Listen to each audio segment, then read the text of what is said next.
there were 2 POW camps that the U.S. had, and he threatened to send her and her siblings to one and her parents to another one. Are you serious? And then he told her, but we don't even have to do that.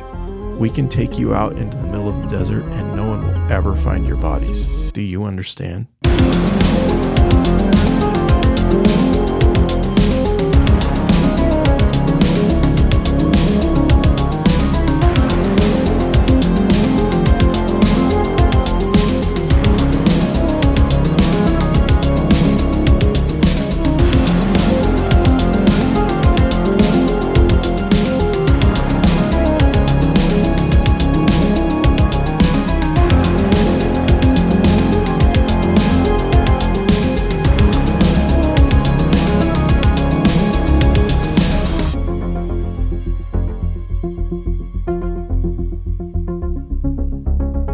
Welcome to Sincerely Supernatural, where we talk about the strange and the mysterious and the unexplained.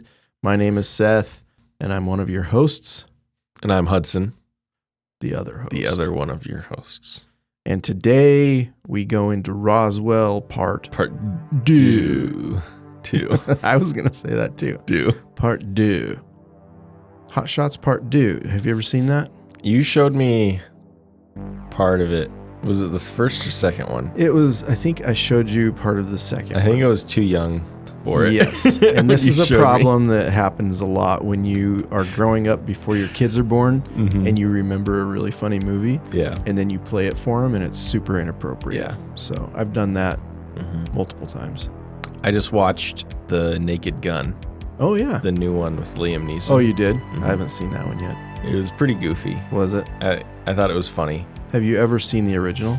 I've seen a little bit of it, but not the whole thing. Oh my gosh, it's hilarious. It was pretty funny. That's slapsticky type comedy. Just stupid. I love it. Because Leslie Nielsen from the old Naked Gun, his whole thing was like, I don't know if you call it like pun comedy or just like he would play on words a lot. And so Liam Neeson did that in the new one. I might have to see it. At one point, a guy goes like, "Oh, can I ask why?" And he's like, "Sure, go ahead." Yeah. Stupid stuff just, like that. Yeah. Really goofy. But well, you know what isn't goofy? Aliens. When the government tells you they're going to kill you because you saw an alien. Yeah. It's not funny. No. It happens all the time. And I don't think that it's right. And that's what we're going to be talking about today. You tell them. But before we do that, I want to remind everyone to like and subscribe if you're into this content. And we're also on Spotify and Apple Podcasts. If you want to go over there, rate and review, it takes just a small amount of time, but it helps us in a big way. What was that? That's for our people in Texas. Okay. No, I was messing up as I was speaking, so I just rolled with it and turned it into an accent. There you go. All right. Are you ready? Yeah. This is so deep. Oh, the first thing I want to do is remember in the last episode when the radio station owner came to Mac Brazel's house and they recorded his testimony, but then it got confiscated and no one ever heard it. Yeah. And I said they did a wire recording, and you said, "What's a wire recording?" And I had no answer. I looked it up. Okay. Basically, it was a spool of wire, like as thin as fishing line, steel wire. Really thin. And it would go in this recorder, and it had an electromagnet in it, so when you spoke, it would imprint the electromagnetic signature onto the wire. Okay. And then you could replay it back. It did a pretty good job at recording things, but it took a ton of wire and it was easily destroyed and stuff like that. What's crazy is we went to cassettes after that. We went to tape, I guess. Magnetic tape. Guess where we got that from? Roswell, New Mexico aliens. We found it in the crash. Basically, we got it from the Germans. Really? Yes. They were so much more advanced than we were. That's crazy. What was an 8-track? Was that tape? Yeah, it was still tape. Okay. But they were huge. Yeah. We had an 8-track player in my dad's truck when I was a kid. Listen to the Oak Ridge Boys. So that was before cassettes, right? Yeah. Cassettes came out pretty soon after that for me. Or they already were. I don't know. I was born in 77. When were vinyls a thing? Oh, they were a thing for a long time. Before wire recordings? I think so. Nevertheless, I just wanted everybody to know that that's what a wire recording was, because I thought it was pretty interesting. For some reason in my brain, I was like, it went straight from wire recordings to cassettes. And I'm like, where's the vinyls at in there? Yeah, I just thought it was a neat way of recording, and it was a lot like a cassette, except it was just on thin wire. Pretty crazy. Well, today we're going to be talking more about the aftermath of Roswell and sort of the major players, the people, and maybe what all of this means for present day. Okay. So the first thing that I wanted to talk about was the bodies. A lot of legend says that the dead bodies were taken to the Roswell Army Airfield. Remember when they did the convoy and they brought the dead alien bodies? Yeah, and the egg-shaped craft and all that. They took it in. Mm-hmm. And then they think that those were maybe taken to Wright Air Force Base for study as well. There's legends of people that did like autopsies, and this doctor was in the room and stuff like that. But they all say the same thing. They were like 4 feet tall, big heads, big black eyes, small limbs, yada, yada, yada. Yeah. The live one was supposedly taken somewhere and studied, and they said that it could communicate telepathically, not verbally. Okay. And there was this nurse that said that she communicated with it. Not very substantial evidence with that one. So at any rate, some people say they took him to Area 51, but Area 51 wasn't a thing yet. Oh, okay. They hadn't gone to Groom Lake and made the facility or anything. But at the end of this podcast, the dead bodies kind of come up again. Okay. A lot of people, again, this is all hearsay, but most of them say that the living alien did not live long after it was captured. Some say a few days. Okay. Up to some say a few years. As in, it was killed, or it couldn't survive living in this environment? It couldn't survive in our atmosphere or something. Interesting. And they called it EBE. EBE. Extraterrestrial biological entity. Oh. Is that like ETE? EBE. So that tells us just a little bit about what may have happened to the bodies. Nobody really knows. Yeah. I have a pretty good idea that this is kind of true because I think the crash was true. I think they actually saw them. I think they actually did study the bodies, and I think they did find a live one. But I'll talk more about that at the end. Okay. I want to talk about a guy named Glenn Davis. You ever heard of him? I don't think so. Do you know why? Because that's not his name. It's not real. That's not his name. I want to talk about a guy named Glenn Dennis. Oh, I don't know who that is. Glenn Dennis was a mortician. Okay. He worked at a funeral home in Roswell, New Mexico. And a couple of days after the crash, he gets a weird call from the mortuary officer from Roswell Army Airfield. Okay. And he's asking him questions like, do you have any really small, hermetically sealed coffins? Like for children? He needed like 3 of them. What's hermetically sealed? Like no air can get in. Like they wanted to preserve the bodies. He asked some other weird stuff too, like how fast can you get them? What kind of chemicals do you need to preserve the bodies? Bodies specifically that have been left out in the New Mexico heat. Okay. And how would embalming fluids affect their tissue and blood?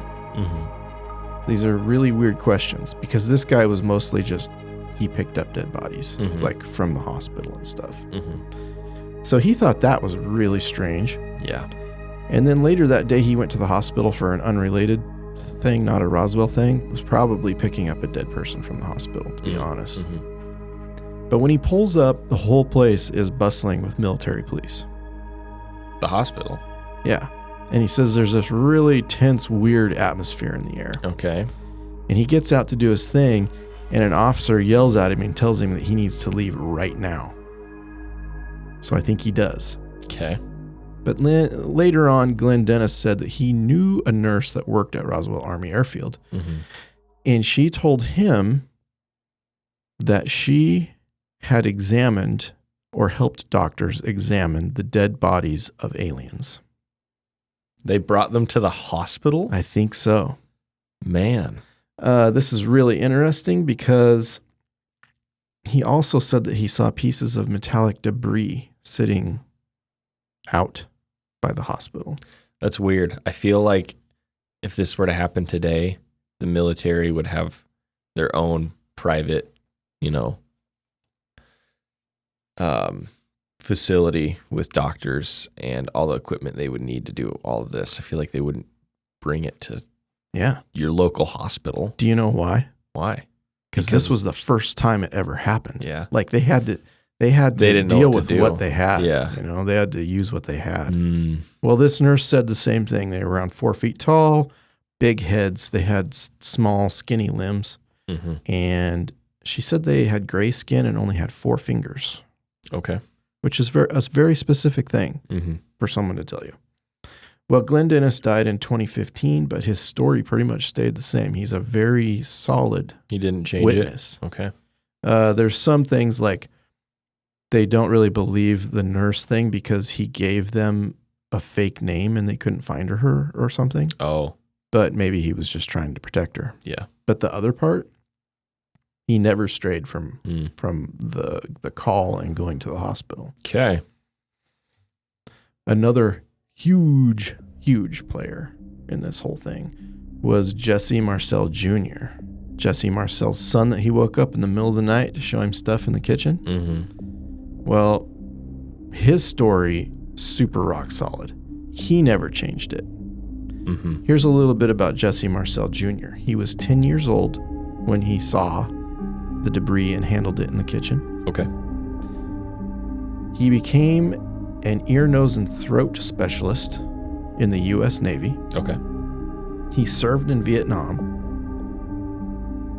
He moved to Montana in the 1970s. Really? To Helena, Montana. Interesting. To be a doctor of ear, nose, and throat. He joined the Army National Guard, where he became the Surgeon General for the Army National Guard. He was the top doctor. Okay. Which is, a huge honor. This guy knew what he was doing. In 2004, he was recalled to active duty for the Iraq War, where he served as a flight surgeon. Dang. He got his wings. He was a helicopter pilot. Oh my gosh. The dude was just a total beast. Yeah. And 2004, he had to be... He was in his 60s. 60, yeah. Yeah. Wow. So he served in 2 wars, Vietnam, Iraq. Mm-hmm. When he was the kid, he saw the memory metal that you couldn't destroy and it would retain its shape after you crinkled it and stuff. He saw the I-beams, and he also saw a plastic sheet that wouldn't burn. It was like this indestructible plastic sheet. So for 30 years, his story never changed. Really? He was dead on every time he told it. And he was... Go ahead. No, go ahead. He was in the military too. Yeah. And never got no one told him to... Never got in trouble for it. I don't Okay. think anybody ever threatened him. I never heard anything like that. Yeah. He never actually saw the beings or anything. His dad just showed him the debris. Yeah. He believed it was alien. He believed it was extraterrestrial because it was just too weird. And his dad and him talked about it a lot. Yeah. Actually, before his dad passed away. Well, he passed away August 23rd of 2013. Okay. A week before his 77th birthday. Hmm. So, pretty cool career. Yeah. Pretty cool guy. Pretty cool story that he Mm-hmm. had as one of the most solid people. So we've got Glenn Dennis. We've got Jesse Marcel Jr. Mm-hmm. And one of my favorites was Dan Dwyer. Okay. The fireman that was called out to the crash site Yeah. with the sheriff and they saw the craft. his daughter, Frankie, that was with him at the firehouse. Mm-hmm. This is really sad because you can watch an interview of her telling you what I'm going to tell you. Yeah. And she is crying the whole time. And it's not like she's not an actress. Yeah. This severely affected her. Yeah. And it wasn't seeing the debris. It was what happened a couple of days later. Okay. A couple of days later, she's at home and she has younger siblings and her mom is home too. I don't think her dad was there. Mm-hmm. They hear a knock at the door. Her mom answers it and it's some guy from the military, probably a military policeman, and he asks if he can talk to them. Mm-hmm. She's like, sure. So he's like, go into the kitchen. Mm-hmm. And he has them sit down at the table while he stands. Mm-hmm. And he says to Frankie, I understand that you were at the firehouse the other day and you saw something that you shouldn't have. Mm-hmm. She said, yes, I was at the firehouse. And he says, you were never there. And this is a 12-year-old girl who's been taught to always tell the truth. Yeah. She didn't catch what was happening. She didn't understand. She said, no, I was there. Yeah. And he's like, you were never there and you never handled the debris. And she's like, no, yeah, I handled it. I saw it. I was there. He starts to get angry. Yeah. And he pulls the billy club off of his belt. And every time that he's talking to her, he's smacking his hand saying, you never saw anything. Like scaring the crap out of her. Mm-hmm. I think she was starting to understand, like, oh, he doesn't want me to talk about this. Yeah. Then he threatened her and said, if you talk about this, there's things that we can do. There were 2 POW camps that the U.S. had. Mm-hmm. One was called Orchard Park for the German POWs, and one was called Artesia for the Japanese POWs. Okay. And he threatened to send her and her siblings to one and her parents to another one. Are you serious? And then he told her, but we don't even have to do that. We can take you out into the middle of the desert and no one will ever find your bodies. Do you understand? And her mom was like, she understands. And he says, can she keep a secret? And she says, just ask her. She'll keep a secret. Mm-hmm. And she promised that she would never talk about it. Her mom took her to her room. Her siblings were in the backyard with another military policeman. Yeah. So they never heard any of this. Okay. Except her sister did remember the incident when he came over. Yeah. And he stood out there and talked with her mom about something she doesn't know. After that, she came out of her room. They left. They never talked about it again. Until, well, she never talked about it until sometime before the 90s. She told her family. She told her husband and her kids. Yeah. And they were like really upset because they didn't know that she had any involvement in Roswell at all. Yeah. So they were really mad at it. And then they did this interview in the 90s where she spilled it all because it had been long enough. Oh my goodness.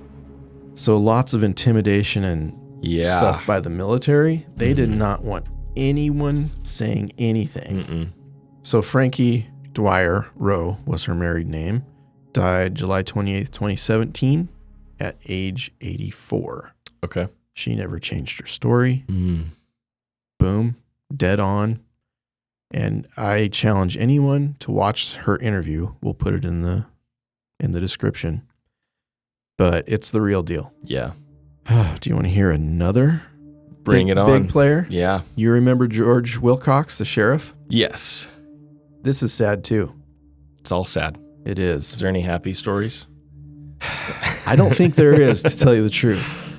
Well, I'm very proud of all of these people for speaking up. That makes me happy. That is happy.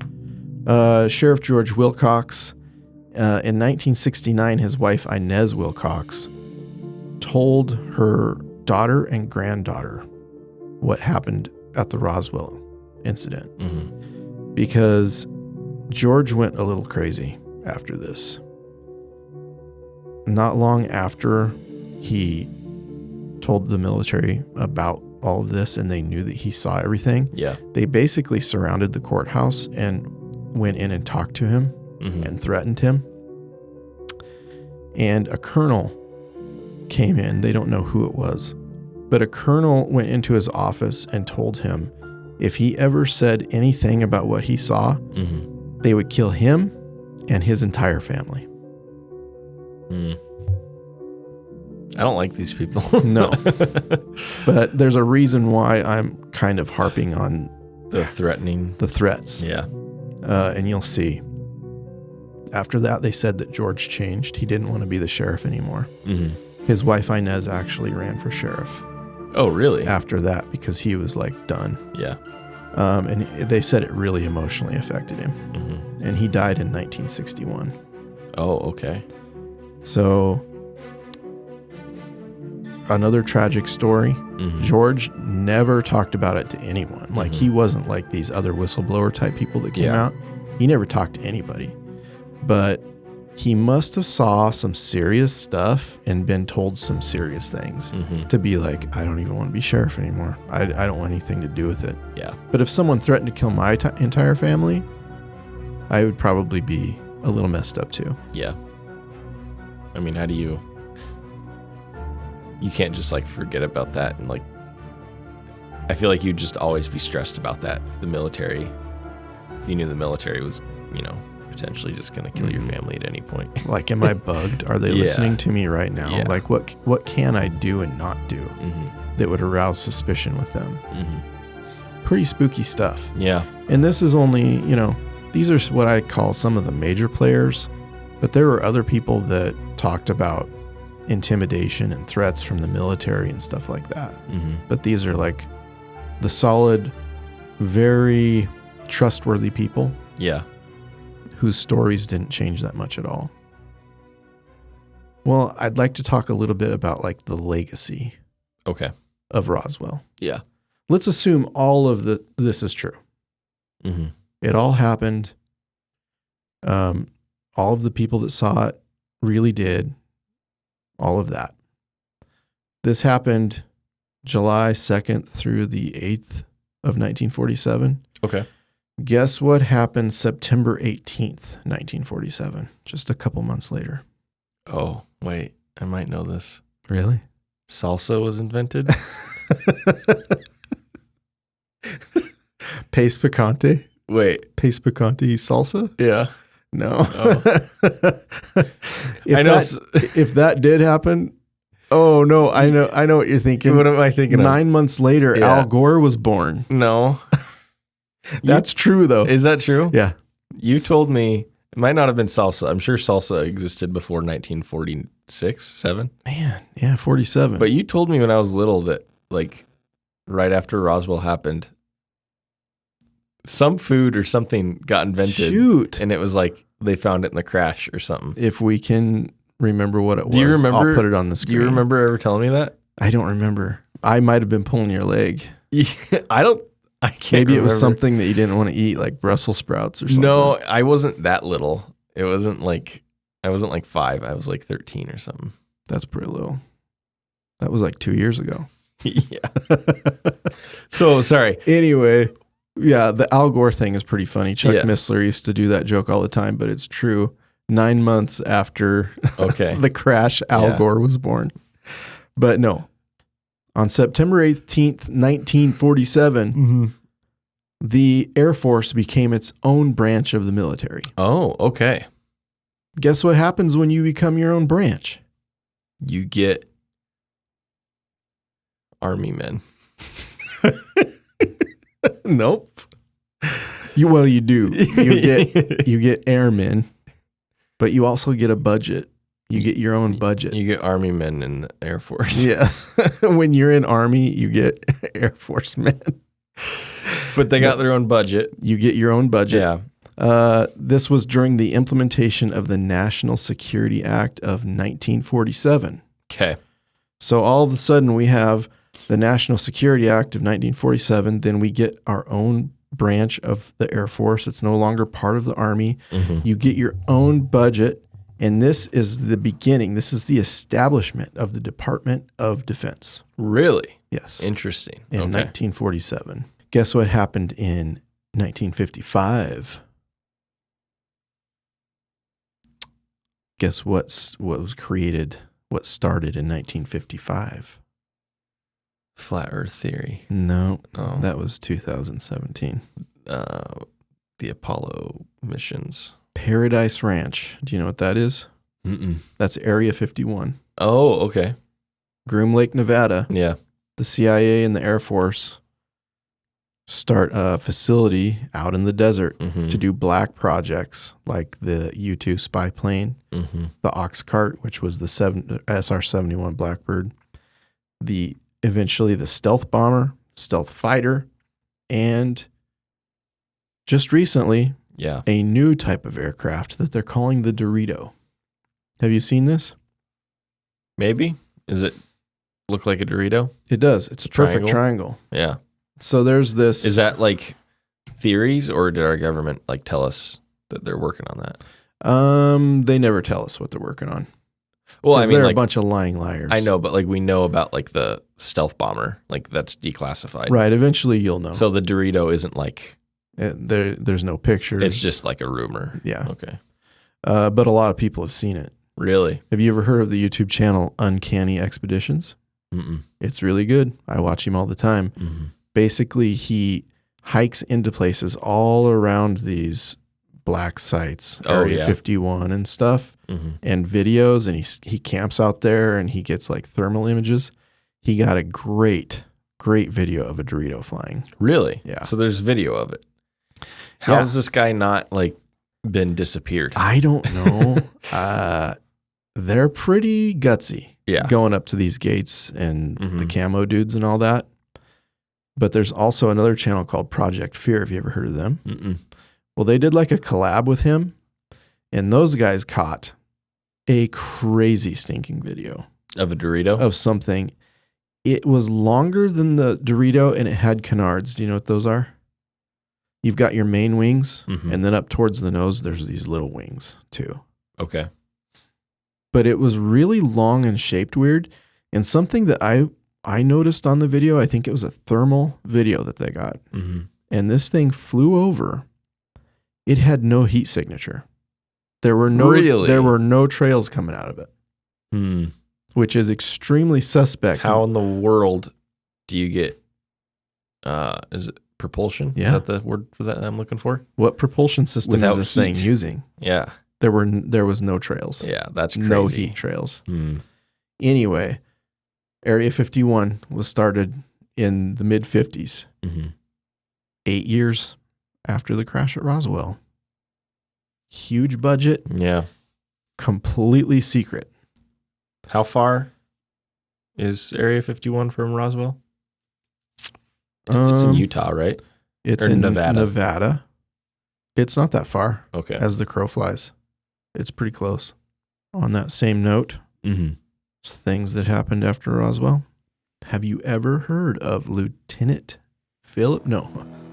Colonel Philip Corso? No. Okay. Lieutenant Colonel Philip Corso was an intelligence officer in the Army. He was a member of Eisenhower's National Security Council. Okay. He was involved in research and development. He was the head of the Foreign Technology Desk at the Pentagon in the 60s. He claims, I think it was in 1947, that he saw a dead alien preserved in a liquid-filled glass container at Fort Riley, Kansas. And it looked exactly like the ones that people described at Roswell. Okay. So he's saying, I saw it. A dead Roswell alien in 1947. I think he was 22 in 1947. No, that's not right. He had to have been in the military, though. Yeah. He said, and he wrote a book called The Day After Roswell. And I read this book a long time ago. Oh, you did? And I kind of forgot about it. I got it at a library before libraries were just places where homeless people went to check their email. I actually had a library card. I had one too. And I checked it out. I'm not that young. No. You're getting old. Yeah. Anyway, I read this book a long time ago. It came out in 1997.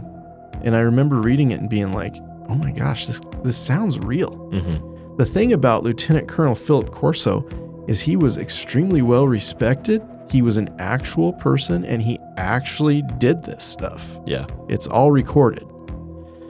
But he says in his book and has claimed that his purpose at the Pentagon was to manage the recovered alien technology from the Roswell crash.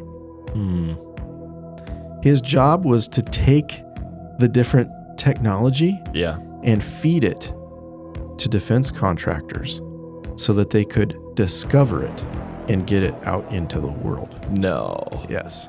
How did he get away with writing this book? Was it just so much longer? He must have been close to death or something. Or like, because he read it in 97. I don't know when it was written. It was written in 97. Oh, it was written. I think I read it sometime after that. Okay. So it was probably like, it was 50 years later. Yeah. So he was probably like, I'm good. Yeah. You know? Like if they kill me, whatever, they kill me. Yeah. But for anyone who thinks that this is like unheard of or strange, for the military to take technology and feed it to independent contractors, they're doing it right now. The dude that started Flock, you think Flock started by some guy that just had a good idea? I don't think it's a good idea. Do you think AI started because a guy just had a good idea? Well, hold on, back up. Isn't Flock just cameras? Yes. Who needs to discover that? Like, it's the technology and the AI behind it. oh, there's like AI in them? Yeah, they read your license plates, facial recognition, all of this I type thought it of was just stuff. security cameras. They're doing it now. So you think some of the technology that we have is from aliens? Well, I'll get into that. But what I'm saying right now is the government feeds ideas and technology. They start it like the DARPA or whatever, and they send it to independent contractors. And you see these guys just all of a sudden they're billionaires. Yeah. Because they had a good idea to start this company. But it's actually their way of not being able to get in trouble. Because if you feed that to an independent contractor, a citizen can't just go to a company and say, show me how you did all this, and I want all of your files. Oh, yeah, it's private. But we can do that to the government through like FOIA and stuff. They're protecting themselves. And they did the same exact thing in Roswell. They fed the technology to independent contractors so no one knew where it came from. So you think some of the technology we have came from UFO crashes and stuff? Like what? I'll tell like you. The chips in my phone? Well, here's what he claimed. Here's what he claimed. Me out. Okay. He claimed fiber optics, which Bud Taylor from 1947, the soldier who looked inside and said that there looked like the fiber optic cabling, lasers, night vision, advanced materials, I think like metals and alloys and stuff, and integrated circuits. Now, if you look this up, the people that are going to poo-poo it are like, those things were already being worked on before Roswell. Like it said all of these things were. Yeah. I looked it up. No, they weren't. Almost every single thing on here sprung up in 1947 or soon after. So you think those things we didn't actually create? Do you know when the first transistor was made? Probably 1947. 1947, Hudson. I don't like that. No. Because I liked it when I thought that humanity created those things. We're going to talk about this. Okay. Okay. He said all of these things came from the crashed UFO. Okay. From Roswell. He was a real guy. He names names in the book that these actually existed. You can follow this stuff. And he was never looking for money. He was just putting the information out there. Okay. So read the book. It was pretty cool. So that brings me to the end of the Roswell incident and the aftermath. Yeah. But now I want this question answered. Why? Why did it crash? Why did it crash? Are you asking me? Yes. I have my own theories. I want to know what you think. Do you think that an alien accidentally crashed? I mean, it's possible. Do you think that's what happened? I mean, we have plane crashes. We do. But do you believe in extraterrestrials?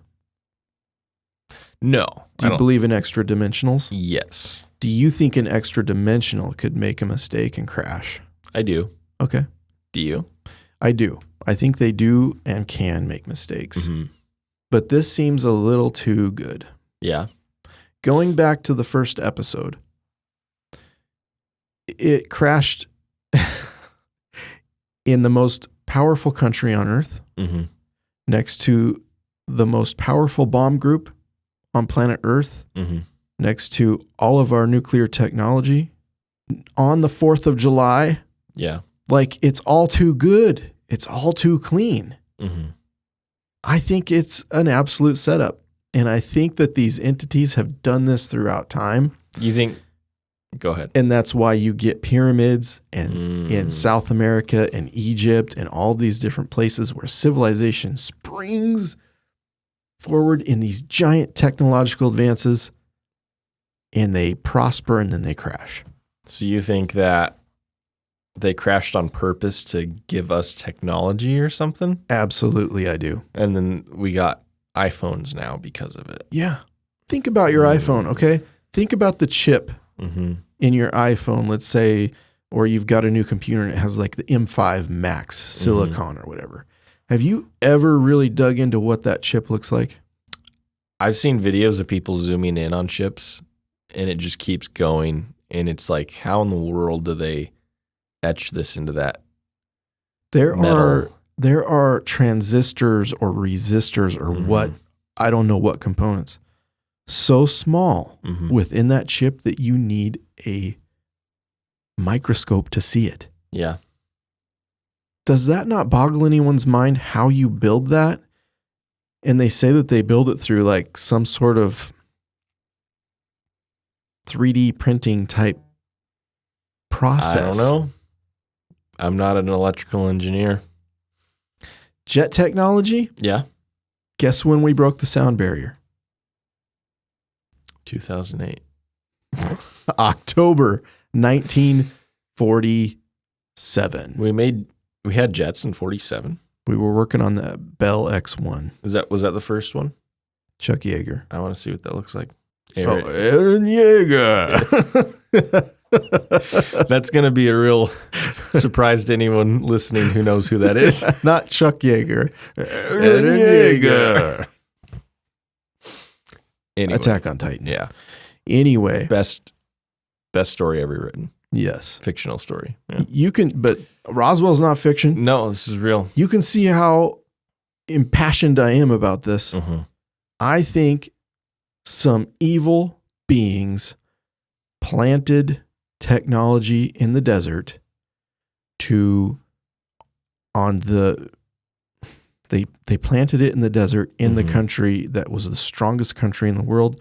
It had the most potential to be the world superpower, which we barely still are. But I think it was for a purpose because through this now, they control everything. The bad guy, the ultimate bad guy, which I would call Satan, controls everything now. He can see you anywhere on the planet through the technology that's come out of this. Starlink. Yeah. There's no way out. Yeah. They're everywhere. Do you think they told the aliens in the ship that they were going to crash? I mean, what? If you want to go deep into my brain, my conspiracy part, I believe that those little beings, the Greys, are nothing more than a biological suit that a demon gets into. Yeah. So it doesn't matter if they crash Probably and die. They even just sentient. Go possess something else. Yeah. Yeah, I agree. That's where I'm at in Roswell. You might think I'm crazy, but I think even the camera that we're shooting this on right now contains technology that they have recovered from that crash. I don't like that because then it's like, am I using demon technology all the time? We all are. Of course we are. I don't like that. Like, look at what it's being used for. So I guess this is kind of like a cautionary tale. Yeah. Of be careful what you use and for what purpose you use it for. I mean, you can use technology for good things. You can use it for bad things, but they're always going to use it for bad. Yeah. So just be careful. Yeah. What do you think of Roswell? Is it okay to use it if you pray out the demon? You have to exorcise the demon from your phone. Well, that's funny too, because on the back of your phone, what's on there? The forbidden fruit. Exactly. Oh my gosh. And it's got that bite taken out of it. I didn't even realize that. It goes deep, man. So that's part 2 of Roswell. I mean, it could have gone even deeper. Yeah. But what do you think? Do you think that I'm crazy? I don't think that you're all crazy. of this? I don't want to believe it. I get that. But it was easier when you didn't know stuff like this. Yeah. But it is compelling. Mm-hmm. I'll have to think about it. Don't think too long. Technology is growing by leaps and bounds. Sorry to just take this conversation into a whole left turn. Is it going to be a big lefty? Right turn. Okay. And that's not political. It's just right. Kind of derailing the conversation. Have you heard of I can't remember what it's called, but it's the theory that there's so much AI content out there that AI is running out of things to train itself on. Ooh. Because it is starting to train itself on AI and then it just falls apart. So I don't know how credible this is, but I saw online that major AI companies are trying to buy up old internet archives from before AI, like before 2020, before AI was a thing, to get all this stuff to train their AI models on, because if they try to do it today, it's like the snake eating its own tail and just falls apart. That's interesting. So do you know what that reminds me of? I don't know how true it is, but I hope it's true because I want AI to just fall apart. Yeah. Do you know what that reminds me of? What? Is Halo. Yeah. When Cortana goes into rampancy and she can't stop it. Oh, yeah. That would be awesome if AI was just like, couldn't handle it anymore and just fell apart. Yep. But did you hear about Sam Altman, what he said recently? Can't remember which AI he's in charge of. Whatever he's in charge of, he got it from the military. Yeah. He said that they've achieved singularity. Oh, what is that? Like sentience? Yes. That AI is now sentient. Okay. Whatever. Do you believe it?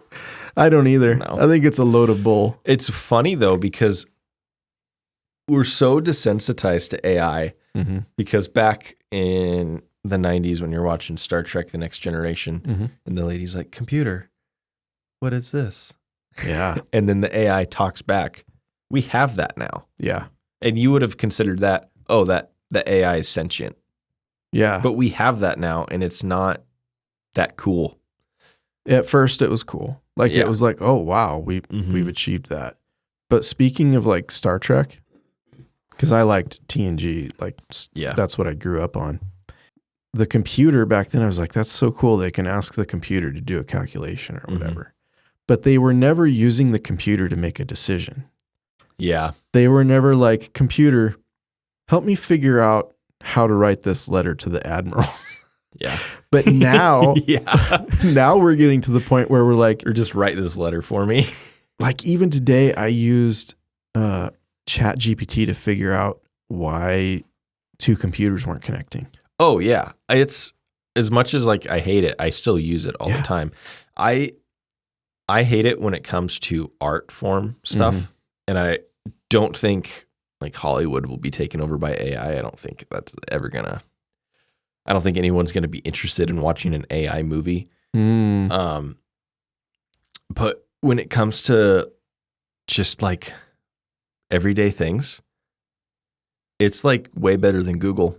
Yeah. It's replaced the search engine. You can ask it super specific questions that Google can't, help you with. Right. So, but I don't believe it's ever going to be conscious. No, I don't think it can have a soul. Did you hear that the Neil Blomkamp, the director of District 9, is doing an all AI movie? Yeah, it's like whatever, dude. Do you think it'll do well? No. I don't either. No one's going to watch that. No. I'd rather see a real person. Yeah. I mean, I just watched The Odyssey, and regardless of anyone's opinions of that movie, Nolan is really good at shooting on location and using practical effects. And it's like, man, that's just, it always looks so cool. Yeah. So, yeah, I don't think that we've come to the part yet where like 99% of the time I can look at something and go, that's AI. That's not even real. Yeah. So to be at singularity, I don't think that we're there. I mean, what does that even mean? That it's If like you it's ask living. What does that mean? Ask ChatGPT, are you alive? It'll tell you no, but if you make your own model, you're a programmer and you program your own model and you tell it, if someone asks you, are you alive? Tell them yes. Exactly. And then you ask, are you alive? And it'll say yes. And I think singularity, and then it's like, okay. Singularity is like, you don't have to tell it to say that. It knows that it is. But you don't know if it actually knows or if it's just the program. Even if you didn't tell it, it's just learning off of other things. Like, yeah, I could just keep talking about it, but yeah, it's. I think it's all relevant. I don't think that it's doesn't have anything to do with Roswell, because if we actually did get technology, that technology has helped us get to the point that we're at now. And I think it did. Yeah. Call me crazy, but I think it did. It's a good theory. I had never heard, I mean, I've heard that before, but I've never heard that Roswell like gave us fiber optic cables or something. All right. If you were in Roswell when this happened, you're likely not alive. Really old. But if your Uncle Larry has hidden debris out in the potting shed that you know about, don't tell us. Yeah, I don't want to go missing. I don't want to go missing, and I don't want you to go missing. But if you have any other scary stories, why don't you let us know at sincerelysupernatural@gmail.com, and we will read them on the show. Yes. All right. You know what happens when people threaten me? I say, good day, sir. Good day, sir. And then when they turn around. Just kidding. We don't do that. Condone. We are nonviolent. Violence. Unless it's necessary. All right, we better get out of here. Yeah. See you later.